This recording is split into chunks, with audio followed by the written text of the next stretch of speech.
নানা প্রতিবন্ধকতা পেরিয়ে ইরান ও যুক্তরাষ্ট্রের যৌথ সমর্থনে এপ্রিলের শুরুতে যুদ্ধবিরতি প্রস্তাব বাস্তবায়িত হয়েছিল, কিন্তু এতে যেন কোনো লাভই হয়নি।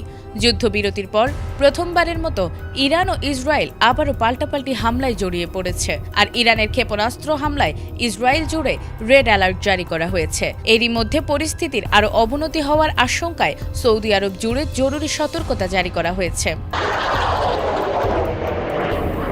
যুদ্ধবিরতির তোয়াক্কা না করে রোববার লেবাননের বৈরুতে ব্যাপক হামলা চালায় ইসরায়েল। বসে থাকেনি ইরানও। প্রতিশোধ নিতে ইসরায়েলের উত্তরাঞ্চলে একের পর এক মিসাইল ছোড়ে আইআরজিসি। এ ঘটনার ঠিক পরদিনই অর্থাৎ সোমবার পাল্টা আঘাত হানল ইসরায়েল। ইসরায়েলি যুদ্ধ বিমানের তীব্র হামলায় কেঁপে উঠেছে ইরানের রাজধানী তেহরান সহ বেশ কয়েকটি প্রধান শহর। একের পর এক শক্তিশালী বিস্ফোরণের শব্দে তৈরি হয়েছে এক থমথমে পরিস্থিতি। তবে স্বস্তির খবর এই যে এখন পর্যন্ত কোনো হতাহতের খবর পাওয়া যায়নি।